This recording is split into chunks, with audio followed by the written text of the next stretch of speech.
The AAT, or the Armored Assault Tank, has got to be one of the most iconic Separatist vehicles in all of Star Wars, aside maybe from the MTT. This set comes with a very nice build, 2 amazing BD-1 battle droids, a 332nd Trooper, and an excellent Ahsoka minifigure.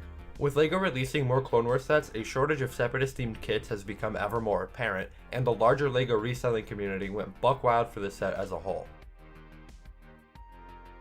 As mentioned before, this set includes Ahsoka, a 332nd Trooper, and 2 Kashyyyk battle droids, and these figures are absolutely outstanding. The Ahsoka figure has an amazing headpiece with amazing detailing and printing, plus the torso and leg printing is super clean and a major step up from this older one. Hopefully with the Ahsoka show coming out, we will see more of this figure in mold. The 332nd clone is wonderful, the helmet printing is nice, and the blue highlights really pop with the orange helmet. I just wish this minifigure had blue arms in the newer helmet mold, but since this set released back in 2020, the newer mold just didn't exist. Lastly, we have the 2 battle droids. I really like these minifigures and the printing on them is impeccable. Strangely, they decided the best suited droids for this set are Kashyyyk droids, but I'm certainly not complaining. While I like the clone and the droid figures included, I have more to say about them in particular, but I'll get back to that in a little bit. Within the last few years, LEGO has continued to make Clone Wars era sets after a small hiatus during the Disney buyout, and I'm all for it. This year marks the 20th anniversary of the original Clone Wars series, which means we could expect to see more sets around the theme with iconic characters included. That being said, the Clone Wars has had 2 major sides, the Republic and the Separatists. Recently, we've gotten several Republic sets, which I'm certainly grateful for. It's just a bit surprising how few Separatist themed sets there's been recently, not to mention the surprisingly low number of battle droids included in the sets. The ATTE comes with 5 clones but only 3 droids. Sure, it includes a spider droid build, but I just wish there were more droids included in the set in general. And unfortunately, the only droids we've seen in recent sets are the standard BD-1 battle droids. While they aren't bad, they're certainly one of the most overproduced minifigures LEGO has to offer. Meanwhile, the other droids, like Super Battle Droids, Super Commando Droids, and the various Protocol Droids, have not been made in years due to a weak design that could totally be fixed. But those are just the minifigure droids. Brick-built droids have always been few and far between, with the Dwarf Spider Droid getting the most love. While I love the funky little guy, I would much rather see a multitude of other larger droids be included in more sets. Come on, LEGO! I need my crab droid, dude! I'm done. Come on! But we can't forget about the other major players in the Separatist faction.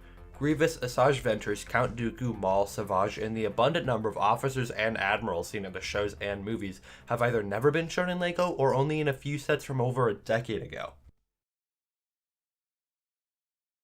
Something that has recently become a lot more popularized is LEGO investing. Don't get me wrong, I have nothing against people who buy a large number of a set, but I do have an issue with people who purposefully hoard sets intending to sell them at a much higher price than their original retail value, because this creates a devastating wave of artificial inflation.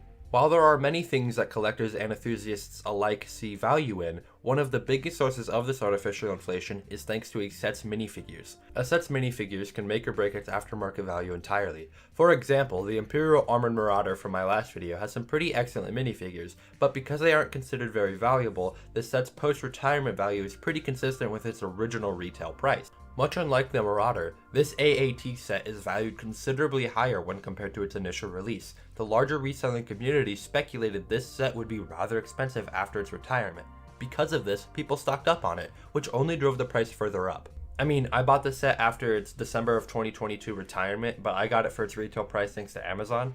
That being said, the value of the set in particular comes from the minifigures. While the Ahsoka figure is pretty consistent with average minifigure prices, the real gem is the 332nd clone.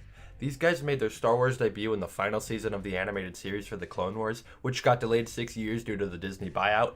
In the show, these were 501st clones that stayed behind to help Ahsoka on Mandalore and then later tried to kill her. The set only includes one of these 332nd clones, and because of this, the figure goes for around $20 secondhand. Not only that, but the 2 battle droids included in the set also go for around $10 each secondhand as well. It just baffles me that people are willing to spend $20 on a minifigure when the set itself cost $40.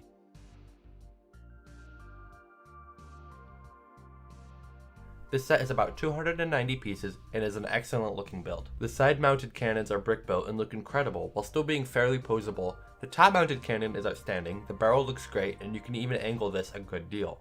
Plus, there's 2 spots for the battle droids to sit, so one can drive the vehicle while the other mans the larger cannon. While the build doesn't have any stud shooters, it does have 2 spring-loaded launchers. That being said, I don't mind these, and I think these are a fun feature to an already amazing build. Lastly, the build features 2 stickers. These weren't hard to put on, but I feel like the Separatist logo is an important enough detail to print on. That being said though, I really enjoyed this build, and I will definitely be displaying this set for some time.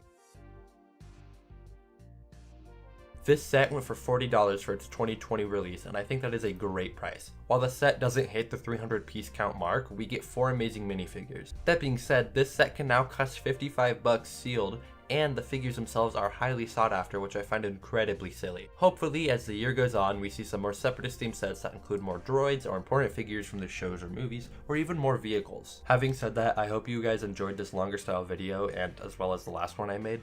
I'm at a point where I want to start diversifying the content I make, but I'm not sure where to go from here. The LEGO videos have been doing consistently well, and I have a lot of ideas that aren't LEGO oriented. I'm not sure though. I'll probably make an update video when I've come to a conclusion. With that, I hope you enjoyed the video. Don't forget to leave a like, subscribe if you're new, and leave a comment letting me know what other kits I should review in future videos. Bye!